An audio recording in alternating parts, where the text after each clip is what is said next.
నాకు ఇవ్వగా అవకాశం ఇచ్చినటువంటి ఏసే నా భుజబలం మినిస్ట్రీ తరఫున పనిచేస్తున్నటువంటి అల్లూరు గ్రామ కాపురస్తుడైనటువంటి దయాసాగర్ గారికి, అంతేకాకుండా నిజంగా ఈ రక్షణ సువార్త కూడికలు జరిపించాలి ప్రతి గ్రామంలో కూడా అని చెప్పి నాతో పాటు పనిచేస్తున్నటువంటి దేవుని సేవకులు, సువార్థికులు, నా తోటి సహోదరులకు, అంతేకాకుండా ఈ యొక్క రక్షణ సువార్త కూడికలకు వచ్చినటువంటి విశ్వాసులైన మీకు అందరికీ కూడా నా హృదయపూర్వకంగా వందనాలు తెలియపరుస్తూ ఉన్నాను. మంచిది, దేవునికి స్తోత్రం. సమయము దగ్గరగా 8:30 దాటింది. అయితే వీలైనంత త్వరలోనే మనము ముగించుకోవడానికి మనం నిజంగా ప్రయత్నం చేద్దాం. ఏందబ్బా స్టార్టింగే చేయడం ముగించడం అనుకుంటున్నారేమో. మంచిది, దేవునికి స్తోత్రం. రండి, పరిశుద్ధ గ్రంథంలో నుంచి యోబు రాసినటువంటి 25వ అధ్యాయంలో మనం కొంత భాగమును చదువుకుందాం. మొదటి నుంచి చివరి వచనాల వరకు. ఎవరన్నా చదువచ్చిన వాళ్ళంటే చదవండి, చదువురాని వాళ్ళు నా మాదిరిగా మౌనంగా ఉండండి. మంచిది, దేవునికి స్తోత్రం. అప్పుడు సూహీయుడైన బిల్దదు ఇలాగున ప్రత్యుత్తరమిచ్చెను, అధికారమును భీకరత్వమును ఆయనకు తోడై ఉన్నవి, దేవునికి తోడై ఉన్నవి. ఆయన తన ఉన్నత స్థలములలో, దేవుడు తన ఉన్నత స్థలములలో సమాధానము కలగజేస్తాడు.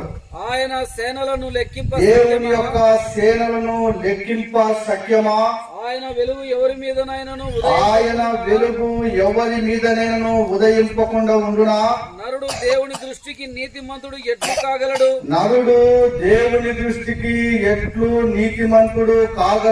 స్త్రీకి పుట్టినవాడు ఆయన దృష్టికి ఎట్లు శుద్ధుడు కాగలడు? ఆయన దృష్టికి చంద్రుడు కాంతి గలవాడు కాడు. నక్షత్రములు పవిత్రమైనవి కాదు. మరి నిశ్చయముగా పురుగు వంటి మనుష్యుడు ఆయన దృష్టికి పవిత్రుడు కానేరడు గదా. మంచిది, దేవునికి స్తోత్రం. క్వశ్చన్, యోబు గ్రంథంలో 25వ అధ్యాయం. బిల్దదు అనేటువంటి యోబు యొక్క స్నేహితుడు యోబుతోటి వాదిస్తూ ఉన్నాడు. బిల్దదు అనే మాటకే వాదించువాడు అని చెప్పి అర్థం చేస్తుంది. బిల్దదు అనే మాటకు వాదించువాడు. నిజంగా యోబు అంటే దేవుని తట్టు తిరిగేవాడు. దేవుని తట్టు తిరిగే వాని వైపు ఈ వాదించేవాడు అనేటువంటి వ్యక్తి ఏమంటున్నాడంటే, నరుడు దేవుని దృష్టికి ఎట్లు నీతిమంతుడు కాగలడు. క్వశ్చన్. మంచిది, దేవునికి స్తోత్రం. ఆ మాటలు మీకు అర్థమవుతున్నాయా? అర్థమవుతుంటే ఒకసారి హల్లెలూయా అని చెప్పి తెలియపరచండి. స్త్రీకు పుట్టినటువంటి నరుడు ఆయన దృష్టికి ఎట్లు శుద్ధుడు కాగలడు. చూడండి, నరుడు దేవుని దృష్టికి నీతిమంతుడు కాగలుగుతాడా? చెప్పండి ఎవరైనా. ఆ లాస్ట్ లో ఉన్నటువంటి బ్రదర్స్ చెప్పండి, దేవుని దృష్టికి నరుడు నీతిమంతుడు కాగలుగుతాడా? చెప్పండి గట్టిగా ఎవరైనా. అవుతాడా? నరుడు దేవుని దృష్టికి నీతిమంతుడు కాగలుగుతాడా? కాగలడంట. అన్న చెప్తున్నాడు. ఇంట్లో మన పాస్ అన్న తెలియజేయనా? విజయడన్న అంటున్నాడు, నరుడు దేవుని దృష్టికి నీతిమంతుడు కాగలడంట. మంచిది, దేవునికి స్తోత్రం. నిజంగా స్త్రీకి పుట్టినటువంటి వాడు ఆయన దృష్టికి ఎట్లు శుద్ధుడు కాగలుగుతాడు? ఆయన దృష్టికి మనకి చంద్రుడు కనపడుతున్నాడా? ఎవరన్నా మంచిది, నీకు కనపడుతున్నాడా చంద్రుడు? ఏమో కనపడుతున్నా? కనపడుతున్నాడేమో? నక్షత్రాలు కనపడుతున్నాయా? ఒకటో రెండు మంచిది, దేవునికి స్తోత్రం. ఆయన దృష్టికి చంద్రుడు కాంతి గలవాడు కాడంట. చూడండి, ఆయన దృష్టికి చంద్రుడు కాంతి గలవాడు కాడంట. మరీ నిశ్చయముగా పురుగు వంటి నరుడు దేవుని దృష్టికి ఎట్లు నీతిమంతుడు కాగలుగుతాడు? ఎట్లు శుద్ధుడు కాగలుగుతాడు? ఎట్లు నిర్దోషి కాగలుగుతాడు? ఎట్లు పవిత్రుడు కాగలుగుతాడు? ఆలోచించవలసినటువంటి విషయం అండి ఈ రాత్రి వేళ కాలము. అదే బిందెలు అంటున్నాడు ఏబుతోటి, ఏబు ఆయన దృష్టికి చంద్రుడు కూడా కాంతి గలవాడు కాడు, సూర్యుడు కాంతి గలవాడు కాడు, నక్షత్రములు కూడా ఆయన దృష్టికి నీతిగా లేవు. చంద్రుడు లేడు, సూర్యుడు లేడు, భూమి లేదు, ఆకాశము లేదు, సముద్రము లేదు, భూజంతువులు లేవు, ఏవి కూడా ఆయన దృష్టికి నీతిగా లేవు. మరి నువ్వు ఎట్లయితావయ్యా ఆయన దృష్టికి నీతిమంతుడుగా అని చెప్పి బిల్దరు ఏబుతోటి వాదిస్తున్నాడు. అర్థమవుతుందా? అర్థమవుతుందమ్మా? మరి ఎట్లు కాగలుగుతాడు నరుడు?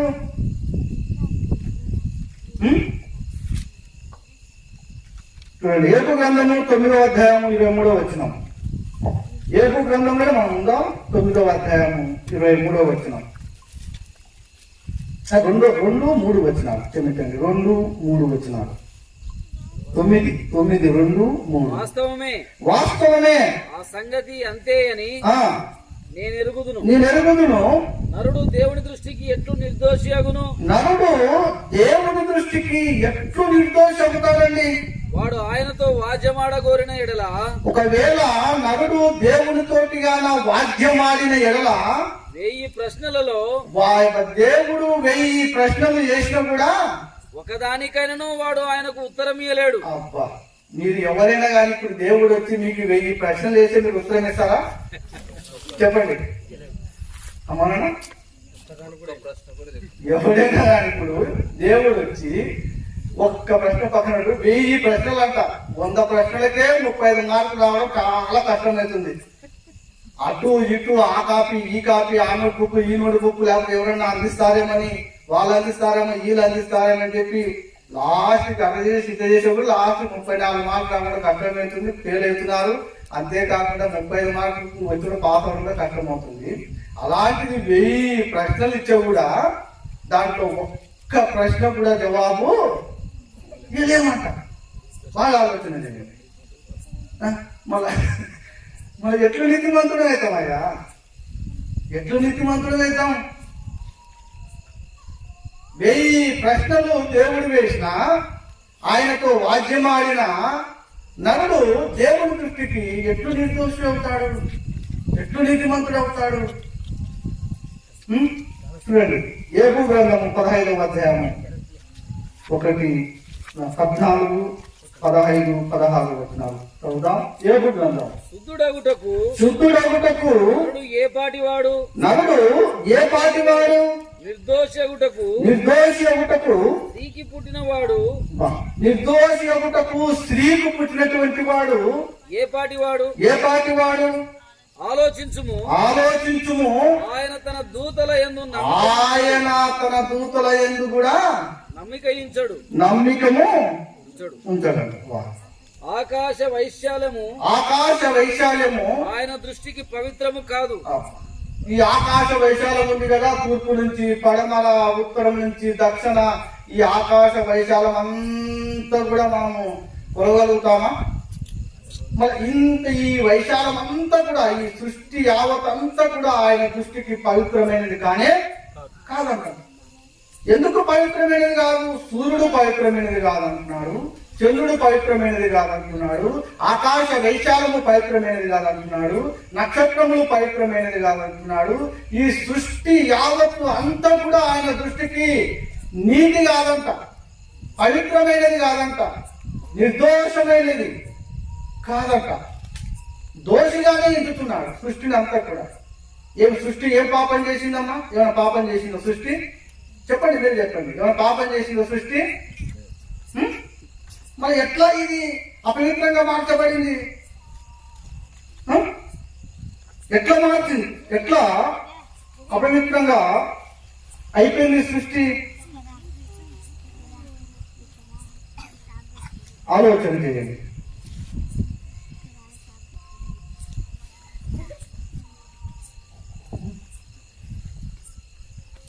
దేవునికి స్తోత్రం.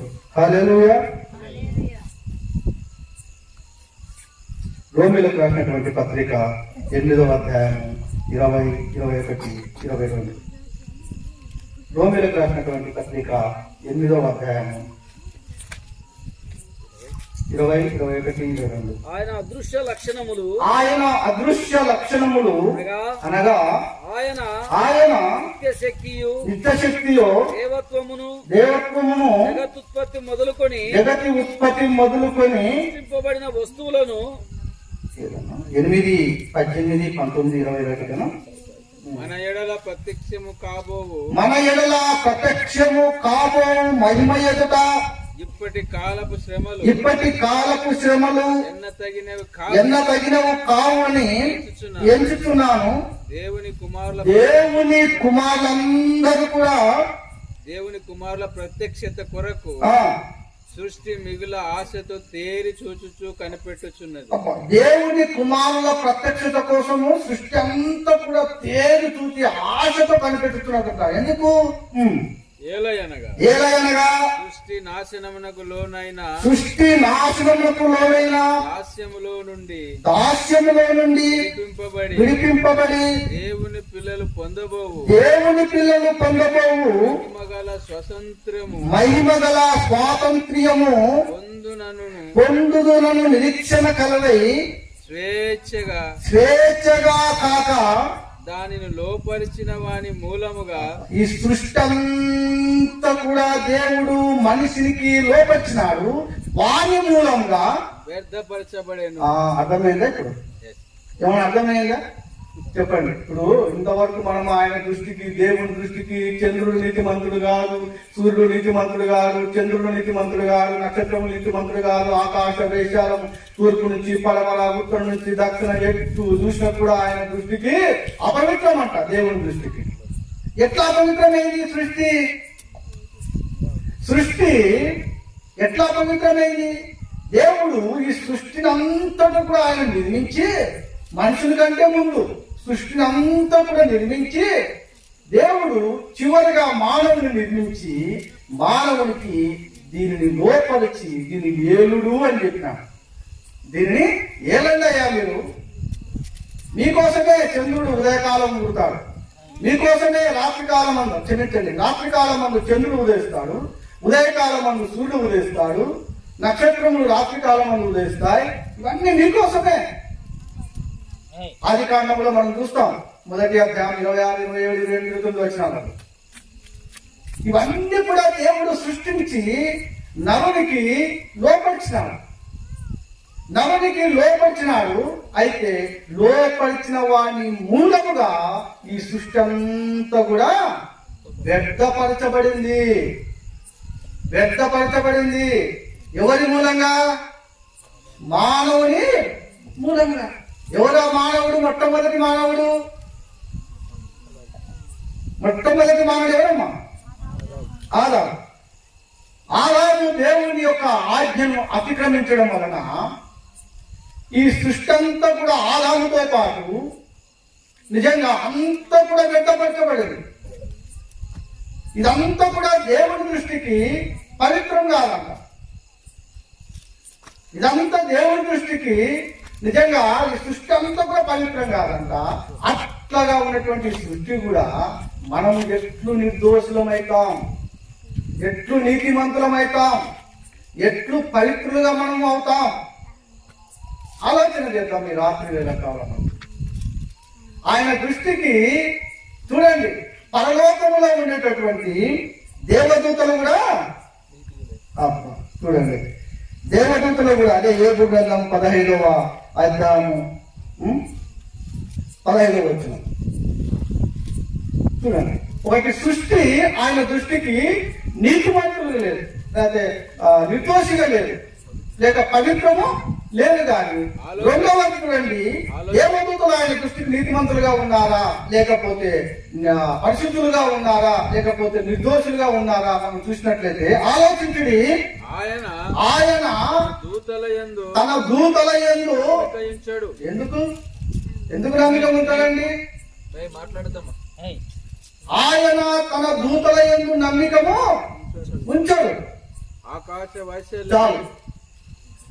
ఆయన తన దూతల యందు నమ్మకం ఉంచాడు. ఎందుకు? 2 పేతురు 2:4 పేతురు రాసినటువంటి 2వ పత్రిక 2:4 త్వరగా మనం ముందు చదువుదాం. మంచిది, దేవునికి స్తోత్రం. పేతురు రాసినటువంటి 2వ పత్రిక 2:4. దేవదూతలు పాపము చేసినప్పుడు దేవుడు వారిని విడిచిపెట్టక పాతాళ లోకమందలి కటిక చీకటి గల బిలములోనికి త్రోసి. చూడండి, దేవదూతలు ఏం చేసినాయంట? దేవదూతలు పాపము చేసినందున, నిజంగా చేసినప్పుడు దేవుడు వారిని విడిచిపెట్టక పాతాళ లోకమందలి కటిక చీకటి గల బిలములో త్రోసి తీర్పులో కావలి ఉంచుటకు వారిని అప్పగించెను. ఆయన దృష్టికి దేవదూతలు కూడా పవిత్రంగా, రక్తమాంసం లేవు మళ్ళా, కానీ ఆయన దృష్టికి దేవదూతలు కూడా పవిత్రం కాదంట. అలాంటప్పుడు నరుడు ఎట్లు నీతిమంతుడవుతాడు? నరుడు ఎట్లు పవిత్రుడవుతాడు? స్త్రీకు పుట్టినటువంటి వాడు ఎట్లు దేవుడి దృష్టికి నిర్దోష అవుతాడు? ఈ రాత్రి కాలం అంటూ మనకు ఒక ప్రశ్నగా మిగిలిపోతుంది. ఆలోచన చేయండి. ఆయన దృష్టికి సృష్టి యావతంతా కూడా నిజంగా అపవిత్రం అంట. ఆయన దేవదూతల యందు కూడా నమ్మకం ఉంచాడంట. వారు పాపం చేసినప్పుడు వారిని క్రిందికి పడవేసి వారిని కట్ట చీకట్లో బంధింపజేసినాడంట.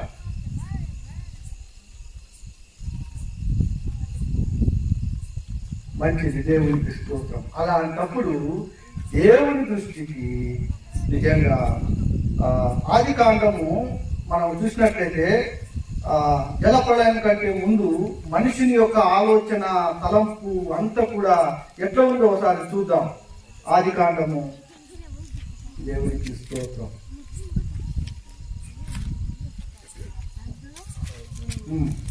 6వ అధ్యాయము 4, 5, 6 వచనాలు మనం చూసినట్లయితే ఆ దినములలో నెఫిలీయులు వారు భూమి మీద ఉన్నారు. తర్వాత కూడా ఉన్నారు. వాళ్ళు దేవుని కుమారులు నరుల కుమార్తెలతో పోయినప్పుడు వారికి పిల్లలను కనిరి. వారికి పిల్లలు అన్నారు. పూర్వకాలమందు కయ్యూను కుమారులంతా కూడా నరుల కుమారులు, దేవుని కుమారులంతా కూడా ఏనోసు వంశం నుంచి వచ్చినటువంటి వాళ్ళు. ఎట్లా లోపలికి పోవాల్సిన అవసరం లేదు. వారు కాలమందు పూర్వకాలమందు పేరు పొందిన ఊరులు వీరే.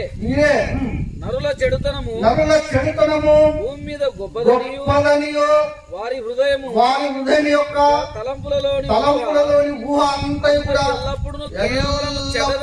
కేవలము చెడ్డది. వారి ఊహ, వారి ఆలోచన, వారి తలంపు అంతా కూడా దేవుని దృష్టికి చెడ్డది. ఇట్లాంటి వాడు ఎట్లు నీతిమంతుడు కాగలుగుతాడు? అర్థమైందా? ఇట్లాంటి వాడు ఎట్లు నీతిమంతుడు కాగలుగుతాడు? ఎట్లు నిర్దోషి కాగలుగుతాడు? మానవుడు చాలా ప్రయత్నాలు చేస్తున్నాడు. నేను నీతిమంతుని కావాలని రకరకాల ప్రయత్నాలు చేస్తున్నాడు. ఒకటి తెల్లని బట్టలు వేసుకుంటున్నాడు, 40 రోజులు ఉంటున్నాడు, 50 రోజులు ఉంటున్నాడు, 60 రోజులు ఉంటున్నాడు, 100 రోజులు ఉంటున్నాడు, అన్నపానాలు లేకుండా. ఒకడు నల్లని బట్టలు వేసుకుంటున్నాడు, సంవత్సరం పొద్దున ఉంటున్నాడు. ఒకడు కాషాయ బట్టలు వేసుకుంటున్నాడు, ఇంకా వానికి దినాలైతే నేను చెప్పను. రకరకాలుగా మనుషులు నేను నీతిమంతుని కావాలి, దేవుని దృష్టికి నేను నిర్దోషిని కావాలి, దేవుని దృష్టికి నేను పవిత్రంగా ఉండాలి అని చెప్పి వాడు ప్రయత్నాలంతా కూడా వాడు చేస్తూనే ఉన్నాడు. ఎట్లు నీతిమంతుడు కాగలుగుతాడండి? దేవుడు తొంగి చూసినప్పుడు నరుని యొక్క ఆలోచన, నరుని యొక్క తలంపు అంతా కూడా చెడ్డది. వాడు ఊహించే ఊహ అంతా కూడా చెడ్డది. ఇంత చెడ్డైనటువంటి వాడు బట్టలు మార్చుకుంటే వాడు నీతిమంతుడు అవుతాడా?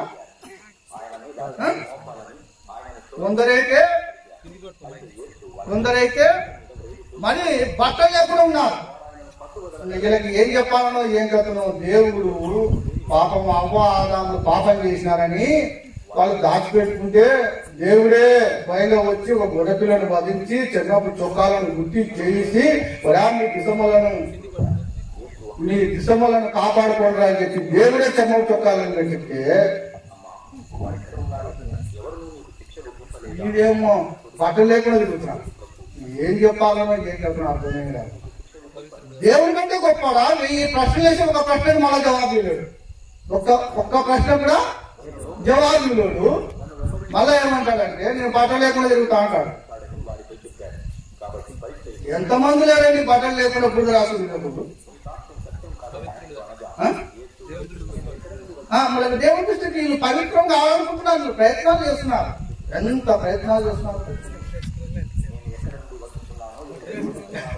బట్టలు వేసుకున్నదో కావట్లేదంట. దేవునికి స్తోత్రం. మరి బట్టలేనుడు ఏమవుతాడు? బట్టలేనుడు ఏమవుతాడు?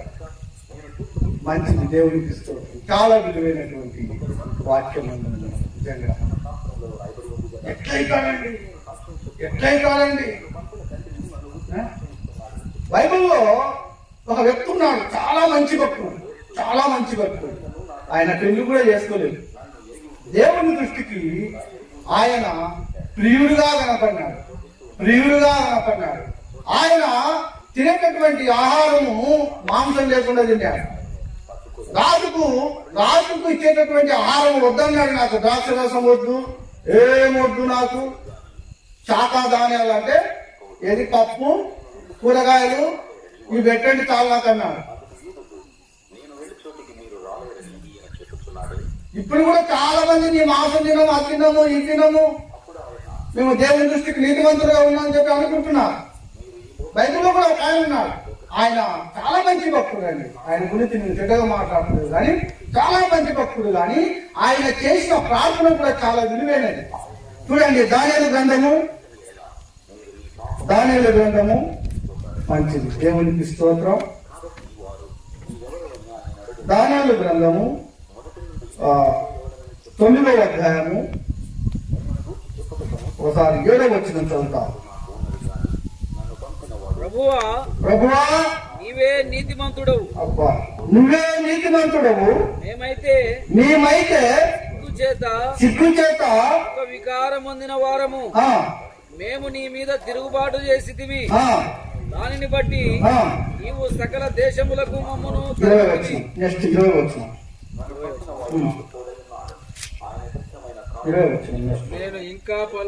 నేను ఇంకా పలుకుచు ప్రార్థన చేయగా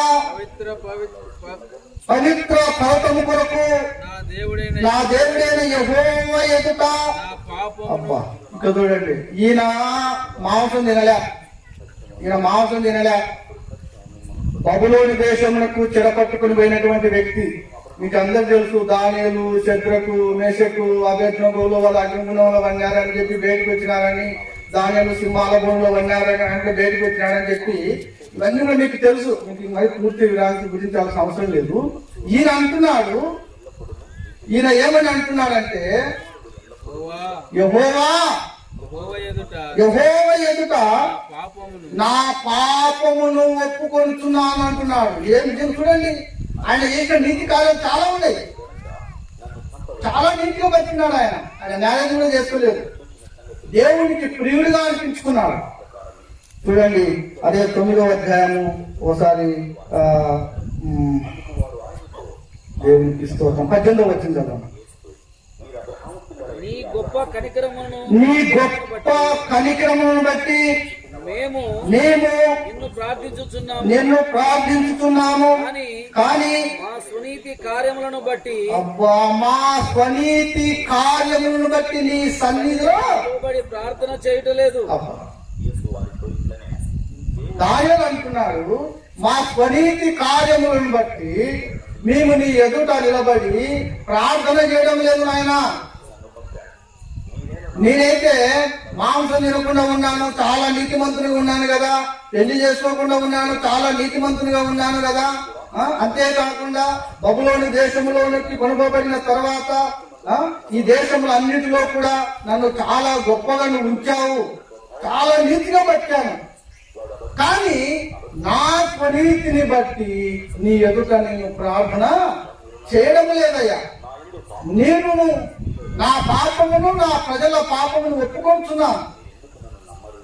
చూడండి, చాలా మంది ఎట్లా ఉంటారంటే వారి వారి స్వనీతిని బట్టి దేవుని ఎదుటికి వెళ్ళి నేను నిర్దోషిని గానా, నేను పవిత్రుని గానా, నేను నీతిమంతుని గానా అని చెప్పి చెప్పుకుంటుంటారు. అట్లా ప్రపంచంలో చాలా మంది ఉన్నారు. రకరకాల వేషాలు వేసుకుని రకరకాలుగా వాళ్ళు చేసుకుంటూ వారికి ఇష్టానుసారంగా వాళ్ళు జరుగుతున్నారండి. మంచి దేవునికి స్తోత్రం. 2 విషయాలు అయిపోతున్నాయి, అక్కడ ఒకటి ఇక్కడ ఒకటి. ఏం చెప్పాలో ఏది కాదో మీకు అర్థం కావట్లేదు, నాకు అర్థం కావట్లేదు. మంచిది, దేవునికి స్తోత్రం. హల్లెలూయా, హల్లెలూయా. మన ఎట్లు నీతి మందులు కావాలండి. దానియేలు అంటున్నాడు, ప్రభువా నా స్వనీతి కార్యములను బట్టి నీ ఎదుట నేను నిలబడి ప్రార్థన చేయలేనాయన. మా స్వనీతి ఏమాత్రకునైనా, మా సొంత నీతులు ఏమాత్రకునైనా, మా స్వనీతి అంతా కూడా నీ దృష్టికి మురికి గుడ్డలే తండ్రి. మా వలన సృష్టి అంతా కూడా వ్యర్థపరచబడింది నాయన.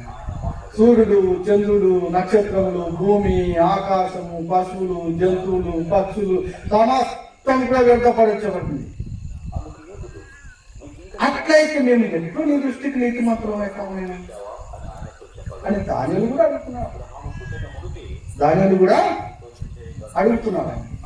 ఈ రాత్రి వేళ కాలం అండి నిజంగా ఎట్లు నీతి మంత్రులమవుతామండి, మనం ఎట్లు దేవుని దృష్టికి పవిత్రులమవుతామండి, ఎట్లు దేవుని దృష్టికి నిర్దోషులమవుతామండి. కొందరైతే ఈ పనుల్లో మొదలుపెట్టుకుంటున్నారు నీతిమంతులు కావాలని. నేను వాళ్ళని ఏం చెప్పాలన్నా ఏం కదా. కూడా మీ శరీరాలను కోసుకోబోతుండ్రా, మిమ్మల్ని చాలా అద్భుతంగా సృష్టించినాను నేను అని చెప్పి దేవుడు మొత్తుకుంటుంటే వీళ్ళేమో శరీరాలు కోసుకొని తిరుగుతా ఉన్నారు. ఎవరికి ఇష్టం వచ్చినట్టువా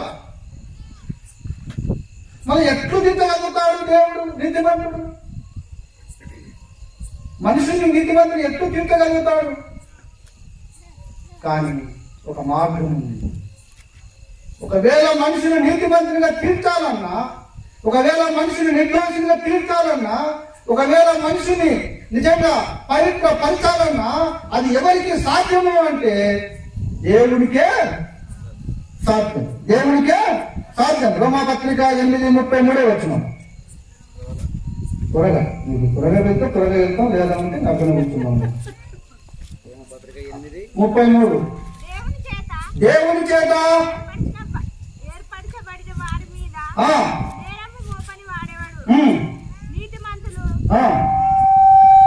నీతిమంతులుగా తీర్చువాడు దేవుడే. ఒకవేళ మనిషిని నీతిమంతులుగా తీర్చువాడు ఎవరు? దేవుడే.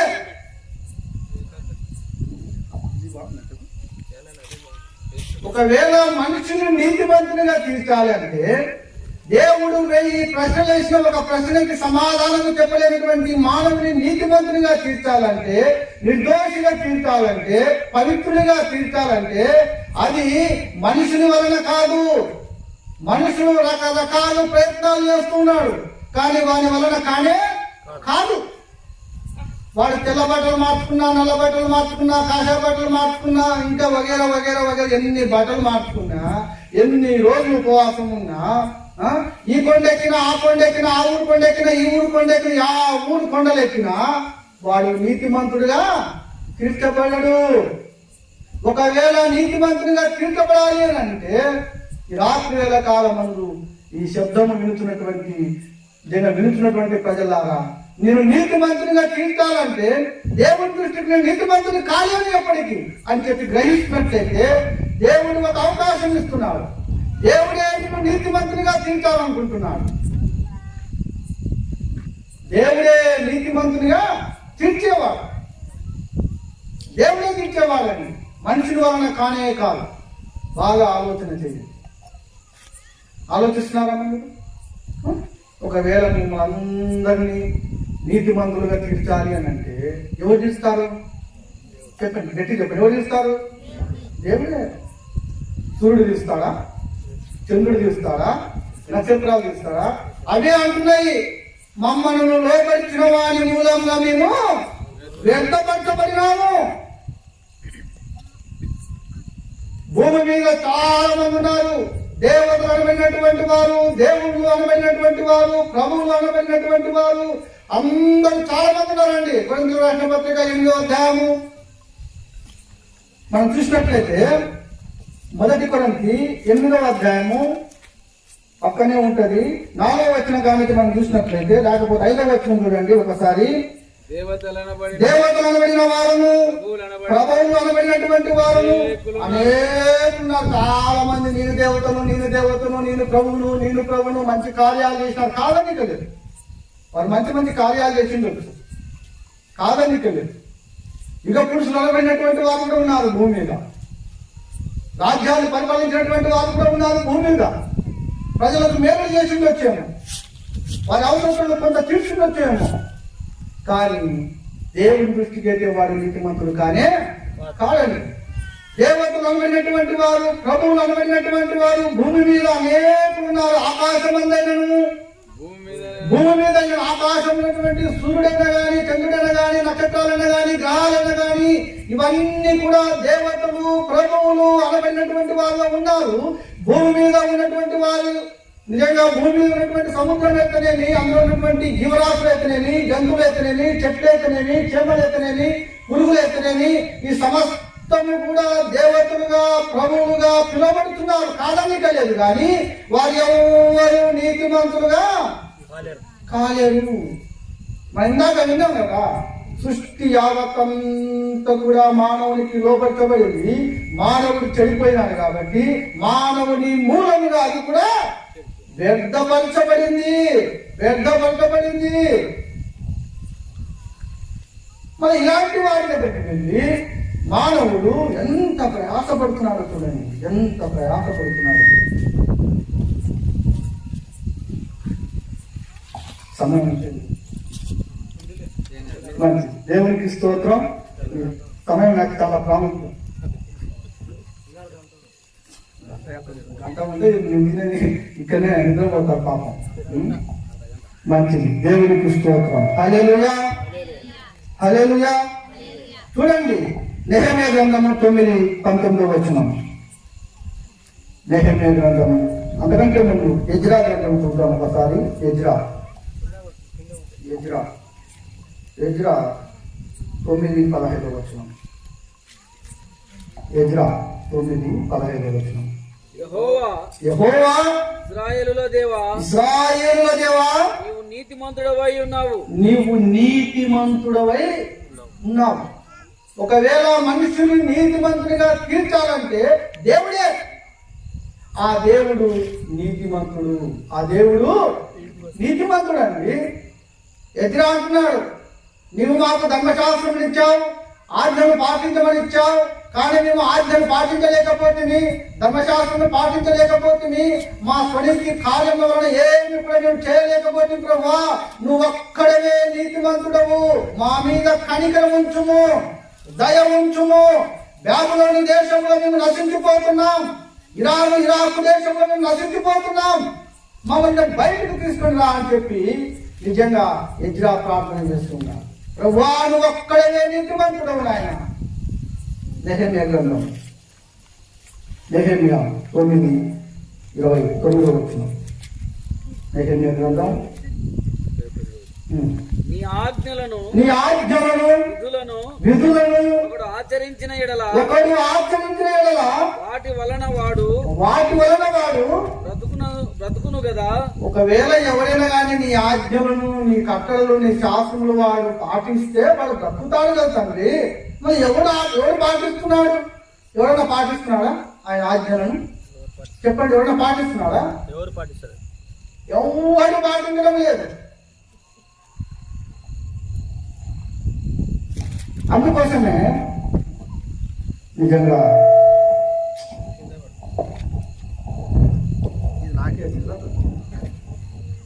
మంచిది. దేవునికి స్తోత్రం. హల్లెలూయా, హల్లెలూయా. ఒకవేళ మనుషులు దేవుని దృష్టికి నీతిమంతుడు కావాలంటే దేవుడు నీతిమంతుడు కాబట్టి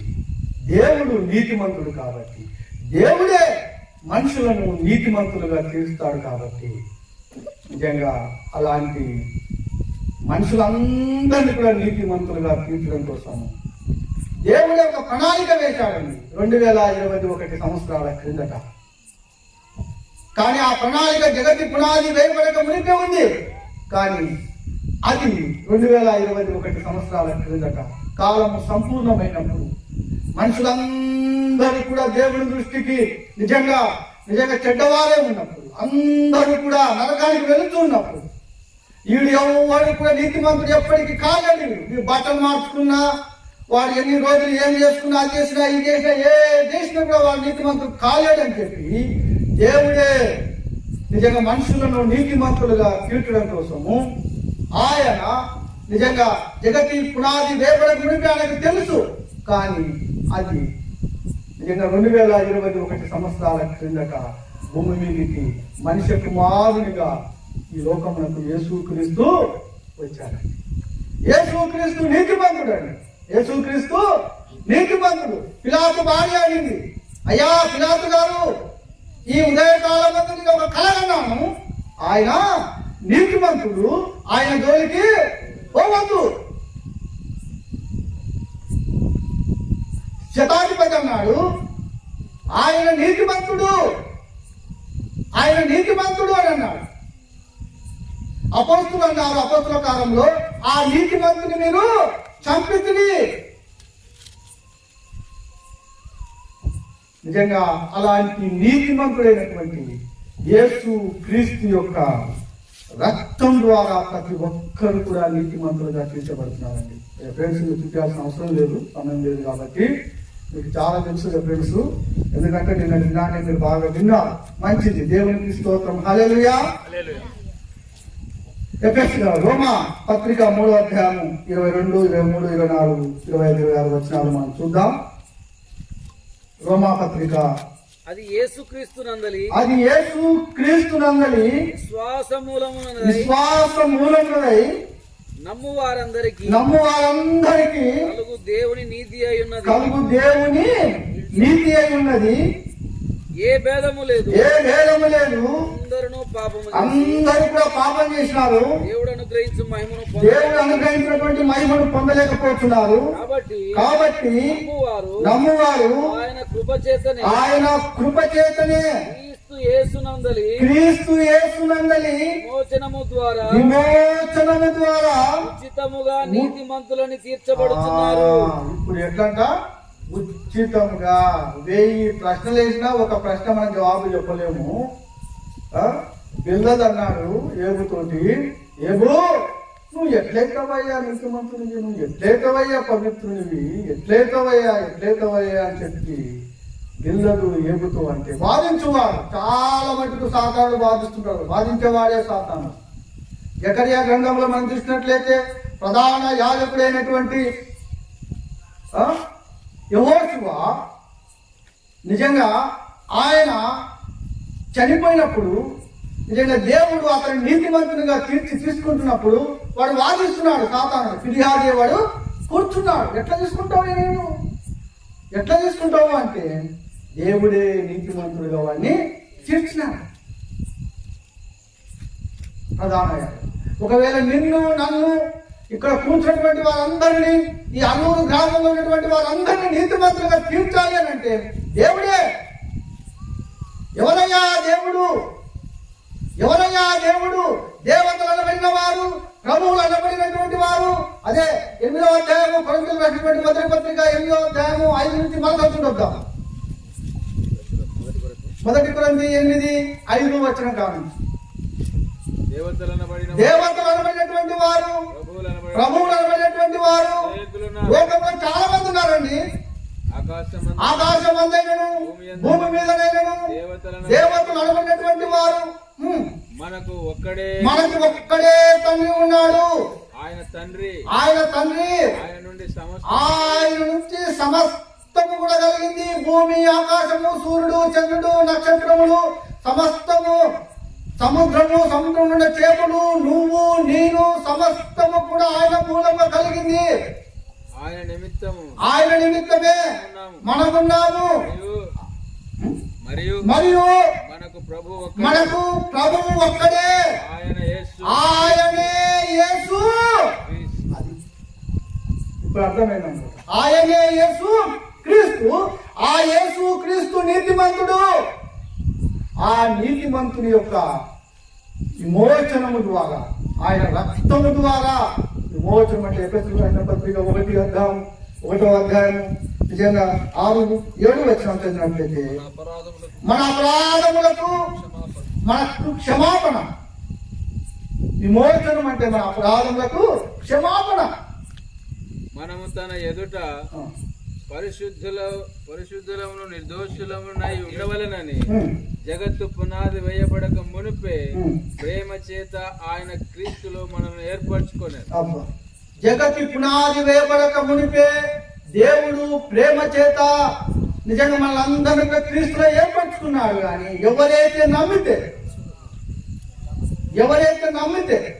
ఎవరైతే యేసు క్రీస్తు దేవుడు అని చెప్పి నమ్మితే ఉచితంగా నీతిమంతులు అవుతారండి. అట్లా నమ్మకనే కదా ఈ బాధ. యేసు ప్రభుని ఎవరు నమ్మరండి, యేసు క్రీస్తుని ఎవరు నమ్మరండి.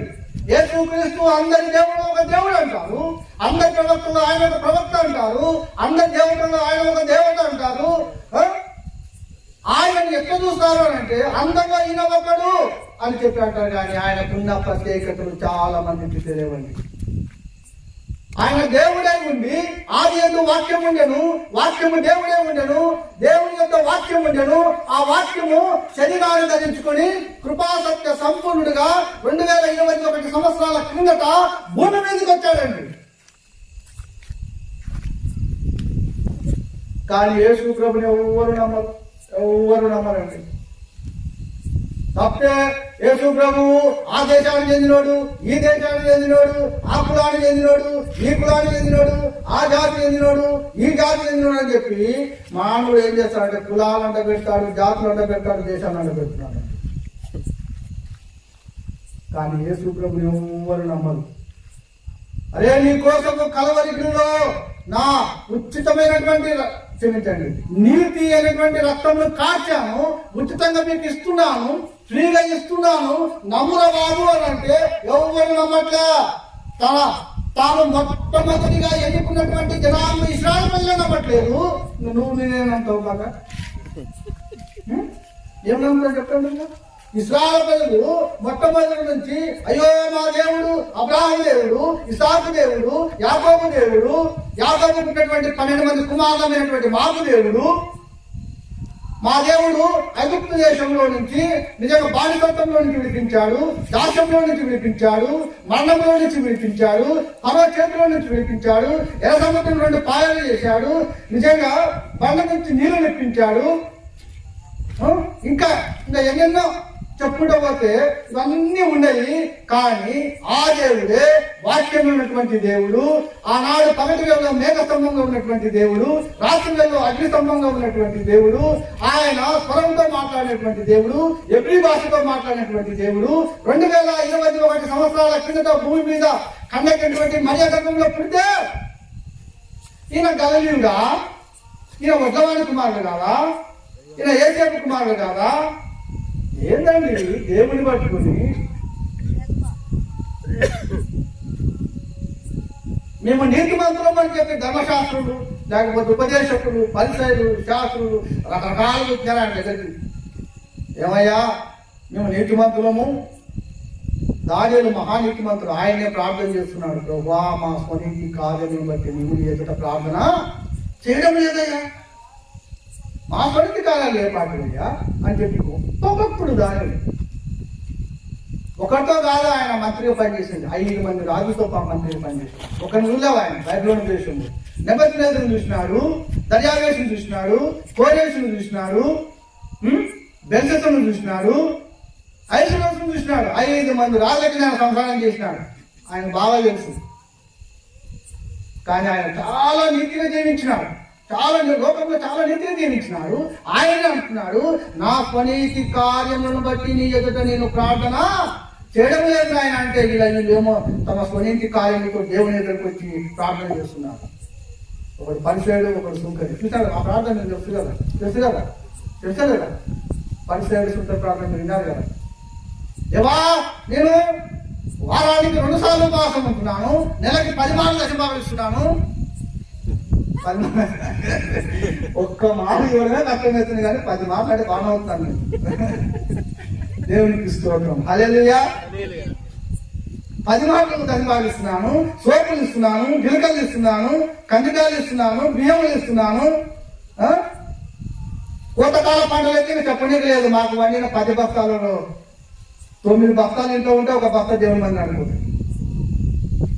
ఇంతగా మేము చేస్తున్నాం ప్రభువా అని చెప్పి తమ స్వనీతి కార్యములను బట్టి ప్రజలందరూ పోయితూనే ఉన్నారు. చూడండి, బాగా ఆలోచించండి. మన స్వనీతి కార్యములు దేవుని యొక్క చెల్లవు కేవలము యేసు క్రీస్తునందు విశ్వాసం ఉంచాలి. చివరిగా ముగించుకుందాం. యోహాను సువార్త నిజంగా 6వ అధ్యాయము 28వ వచనము 29 చదువుతాం. ఒకవేళ క్రియలు చేయాలనుకుంటే, నీతి చేయాలనుకుంటే ఇది చేయండి మీరు. వారు మేము దేవుని క్రియలు దేవుని క్రియలు అంటే దేవుని యొక్క పనులు మేము జరిగించాలనుకుంటున్నాము. ఏమి చేయవలనని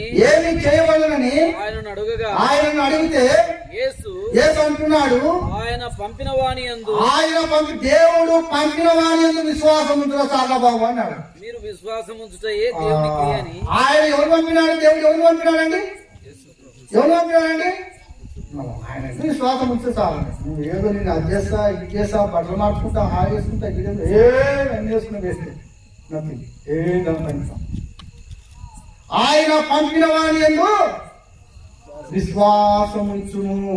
యేసు క్రీస్తునందు విశ్వాసం ఉంచితే ఏ భేదము లేదండి. వాడు ఏ జాతన గాని, ఏ కులమన గాని, ఏ మతమన గాని, ఏ దేశమన గాని, వాడు యూదుడైనా, గ్రీసు దేశస్థుడైనా, వాడు తెల్లోడైనా, నల్లోడైనా, ఎల్లోడైనా, కుంటోడైనా, గుడ్డోడైనా, నటుడైనా, ఎవరైనా గాని యేసు క్రీస్తునందు విశ్వాసం ఉంచితే వాడు నీతిమంతుడు, వాడు నిర్దోషి, వాడు పవిత్రుడు. 40 వచనం అది 40 వచనం. ఆయన మాకు అనుగ్రహించిన దాని అంతటిలో నేనేమీ పోగొట్టుకొనక. యోహాను సువార్త 6:6. మంచి, దేవునికి స్తోత్రం. కుమారుని చూచి ఆయన యందు విశ్వాసముంచు ప్రతివాడును. కుమారుడు ఎవరయ్యా? కుమారుడు చెప్పండి గట్టిగా ఒకసారి మీరందరూ. కుమారుడు ఎవరు? యేసు క్రీస్తును చూచి విశ్వాసముంచు ప్రతి వాడు నిత్య జీవంలోకి వెళ్తాడండి. వాడు నీతిమంతులుగా తీర్చబడతాడు, పవిత్రులుగా తీర్చబడతాడు, నిర్దోషిగా తీర్చబడతాడు. వాడికి నిత్య జీవము. ఒకవేళ మనం మంచి క్రియలు చేస్తున్నామేమో, మంచిదే, తప్పేం కాదు. కానీ అది దేవుని రాజ్యాన్ని స్వతంత్రించుకున్నావు. ఒకవేళ యేసు క్రీస్తునందు విశ్వాసం ఉంచాలి. విశ్వాసం ఉంచితే ఆయన పంపిన వారి కుమారుడి యేసు క్రీస్తునందు విశ్వాసం ఉంచితే, నమ్మితే చాలు. ఉచితంగా రక్షణ, ఉచితంగా నీతిమంతులు, ఉచితంగా నిత్య జీవం. అండి. ఇంత గొప్ప ధన్యత నిజంగా ఆనాడు ఏబు కూడా పొందుకున్నాడు. ఏబు అంటున్నాడు, ఇక నేను ఆయన చూస్తూ ఉన్నాను, ఆయన భూమి మీద నిల్చుననియో నా సజీవుడు నిల్చుననియో అని చెప్పి ఆయన ద్వారానే నేను నీతిమంతునిగా తీర్చబడతాను, ఆయన ద్వారా నేను నిర్దోషిగా అవుతాను, ఆయన ద్వారా నేను పవిత్రుడిగా అవుతానని చెప్పి నిజంగా యోబు ముందుగానే నిరీక్షణ ఉంచాడు, విశ్వాసం కలిగి జీవించాడు. బిల్దత్ అంటున్నాడు, వాదిస్తున్నాడు, ఎట్లయితవయ్యా నువ్వు, ఎట్లయితవయ్యా నువ్వు, ఎట్లయితవయ్యా. ఇప్పుడు కూడా చాలా మంది అంటున్నారు నువ్వు ఎట్లయితావు. కానీ యేసు ప్రభునందు విశ్వాసం ఉంచితే నేను నీతిమంతురాలను, పరిశుద్ధురాలను, పవిత్రురాలు. ఇంత గొప్ప ధన్యత యేసుక్రీస్తు చేరువచ్చినటువంటి మీకు అందరికీ దయచేశారు, నాకు దయచేశారు. ఇంకా అనేక మంది ఉన్నారు భూమి మీద యేసుక్రీస్తు నామం తెలియక నశించిపోతున్నటువంటి వారు. అటు వారికి దేవుడు వారి మనసులను మార్చి ఆయన సన్నిధికి తీసుకొని వస్తుందాక ఆమేన్. మంచిది, దేవునికి స్తోత్రం. దేవుడి కొద్ది మాటలు దీవించుగాక. ఆమేన్.